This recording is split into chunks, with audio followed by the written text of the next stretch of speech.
लेकिन उसकी ट्रेनिंग जरूर करवा देना। तो यह है कि आंदोलन हमारे ठीक चल रहे हैं, सब जगह है, और किसान हटने को कोई तैयार नहीं है। और फार्मूला वहां पर दिया योग इनका 26 जनवरी से पहले नहीं बन रहा सरकार का। 26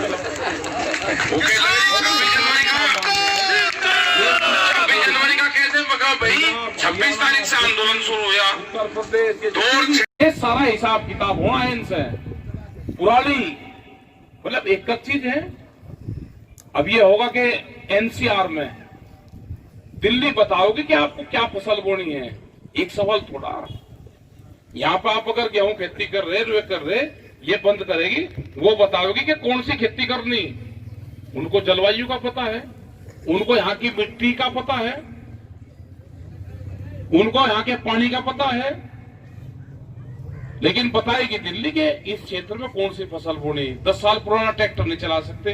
कोई किसान है कि 10 साल में ट्रैक्टर बदल देगा?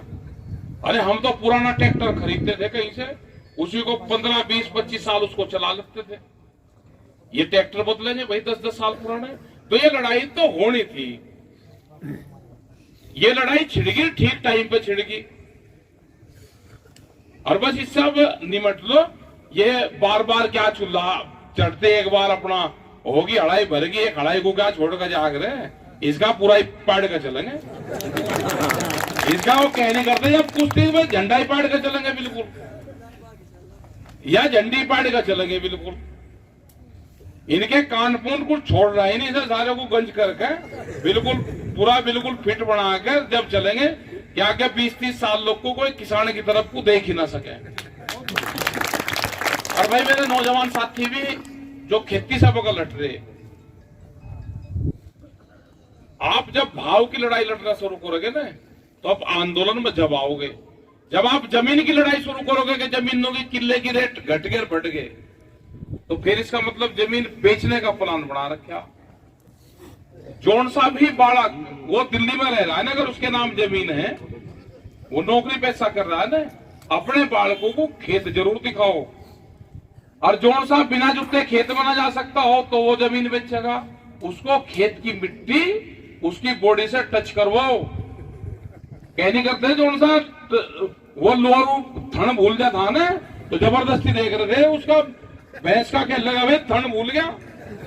अगर आपने मिट्टी से उसकी बॉडी को टच नहीं करवाया, वो मिट्टी में अपने आप बालक नहीं खेल रहा, तो वो जमीन बेचेगा। जौन सा अपने हाथ से गोबर न उठा सकता हो खेत में जाने वाला, और उसको इसमें से गंद आती हो, तो जमीन बेचेगा। ये लिख लेना।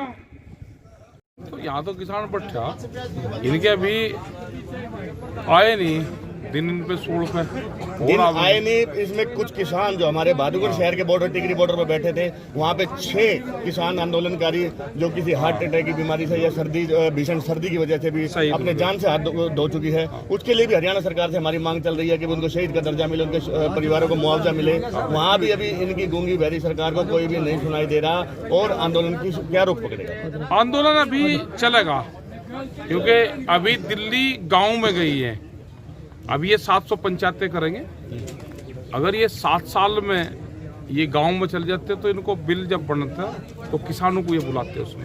पहले दिन से कवरेज हम लोग कर रहे हैं। पहले दिन जब बहादुरगढ़ में जत्था पहुंचा, तो ऐसा लगता था कि पंजाब का आंदोलन है, पंजाब के किसान हैं, और धीरे धीरे इसमें हरियाणा शामिल होता हुआ आज आपको लगता है कि पूरे भारतवर्ष की लड़ाई है। ये तो पूरी लड़ाई पूरे देश के किसानों की लड़ाई है। ये ना पंजाब की है, ना ये हरियाणा की है, ना ये गेहूं और धान की है।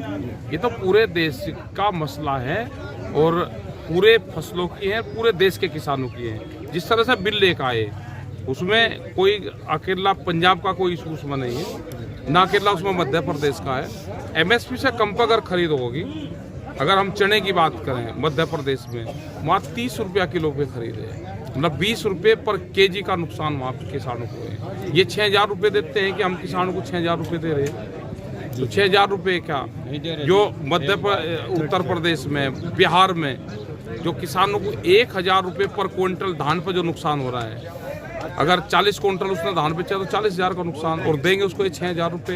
ये किसान सम्मान निधि, अरे सम्मान नहीं चाहिए, उसका फसलों का भाव दे दो भाई। सम्मान देना है तो कम से कम जो रोडों पे बैठे हैं कम से कम उनकी परवाह करनी चाहिए। एक अंबानी के घर में पोता पैदा हुआ, वहाँ बधाई देने पहुंचे हैं। 19 दिन से जो आंदोलन कर रहे हैं उनसे एक बार भी रूबरू होकर उन्होंने बात भाई बधाई देने कौन जाग रहे, वो सबको पता। नहीं मैं तो नहीं कह सकता। टिकैत साहब, बधाई दे असली गोला लाठी जो लगाने की बात की आपने, वो कब लगा रहे हो सरकार वे? जो भी ऐबदारी करेगा, ये तो खाप पंचायत लगाती थी, खाप पंचायत का ही तो हथियार था वो। जी ऐबदार आदमी को पकड़ कर जाते थे, बेड और संठा जाते थे और गोला लाठी देते थे। आपकी गोला लाठी की चर्चा पिछले 3-4 दिनों पे सोशल मीडिया पे घूम रही है। लोग पूछ रहे हैं कि गोला लाठी क्या है। लोग पिक्चर बना करके यूट्यूब पर और अपने व्हाट्सएप पे चल रहा है कि गोला लाठी। सरकार को कब लगा रहे हो सर? ये गोला लाठी क्या है? या सरकार का लगी तो रही गोला लाठी, तो दिल्ली के चारों तरफ को बैठे जी, या सरकार का गोला लाठी तो दे दी जी। अब निकल कर थोड़ा भाग सके सरकार के। क्या अडानी अंबानियों को भी लगेगी ये गोला लाठी? लगेगी, जो ऐबदार करेगा खाप पंचायत आएगी लगाओगी। हाँ। क्या रणनीति है सर, आगामी रणनीति? आगे की रणनीति है कि सरकार सीधी भट्ट में बढ़े जी। आड़ी तिरछी नहीं जा, अपने जब घर पे जाना उसको करना तो सीधा जाना पड़े। इन किसानों आगे भी शांतिपूर्वक चलता रहेगा। देखो हमारा आंदोलन हिंसक शब्द, आगजनी शब्द किसान आंदोलन की हिस्ट्री में है नहीं। अगर कोई आदमी इस तरह का काम करेगा उसका व्यक्तिगत होगा।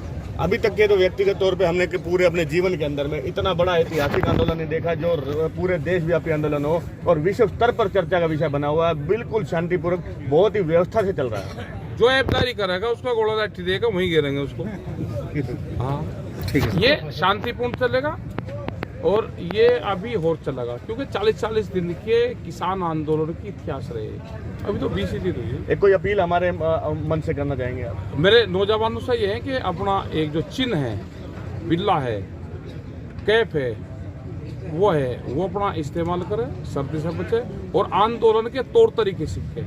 ये उनका ट्रेनिंग सेंटर है और जो इस आंदोलन को कर लेगा वो अपनी जमीन उसकी बचेगी। सरकार अगर दोबारा बातचीत के लिए आपको बुलाती है तो क्या बातचीत जारी रहेगी? हाँ, हम तो बात कर रहे हैं सरकार से। सरकार बुला कर आ रही है हमें। 8 तारीख के बाद वो तो सरकार ने बुलाई नहीं।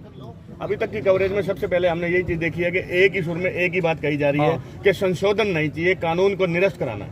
कानून वापसी, MSP पे कानून, कुराली पे, ट्रैक्टर पे, ये सारे इशू है। संशोधन पे कोई बात नहीं कर रहा। कोई भी किसानों की कमजोर कड़ी उनको नहीं मिलेगी। एकजुटता है किसान। इस किसान आंदोलन के दौरान कोई कहीं ना कहीं तो सुमित्रा महाजन थी, वो बीजेपी से थी, तो दोनों पार्टी ने बनाया। हम लोग भी वहाँ पे गए और हम लोगों ने भी अपने दस्तावेज दिए। पूरा देश के किसान संगठनों ने वहाँ पर अपने दस्तावेज दिए और एक बेहतरीन दुनिया का भूमि अधिग्रहण एक्ट यहाँ पे जाए जिससे किसानों को उसका लाभ हुए। ऐसे ही बना लेंगे, फिर बढ़िया बिल बनाएंगे। बहुत बहुत धन्यवाद आपका। ये हमारा वो किसान तो तैयार बैठा, दिल्ली के मुहाने पे आ गया। हमने तो एक आप है, हमको एक जगह इकट्ठे हो जाने दो सारों को। हम भी तो अपनी सलाह मशवरा कर ले, हमें वोट क्लब पर चले जाने तो 32 साल पहले हम वहीं रहे, हमारे पूर्वज वहीं रहे। बहुत आदमी है जिन्होंने वोट क्लब पर गए, हम वहीं चले जाएंगे, सलाह मशवरा कर लेंगे, दिल्ली खुल जाएगी। और दूध की सप्लाई बंद नहीं है, वेजिटेबल्स की सप्लाई बंद नहीं है, किसी का फल फ्रूट सप्लाई बंद नहीं है, क्योंकि वो भी किसान है। हम अब की बार ये तय हो गया कि कोई किसी का दूध नहीं रोकेगा, ना कोई किसी की सब्जी रोकेगा। अपना तो ना हमारा कंज्यूमर से वो है, ना हमारा उससे। हमारी लड़ाई कि 6 रुपया किलो मक्का खरीद के और 120 रुपया किलो आटा बेचते हो, ये पैसा कहाँ जा रहा है, उसकी तलाश करो। अभी कृषि विधेयक के बारे में तो हमें भी पता नहीं था, हमने पढ़ा उसके बारे में।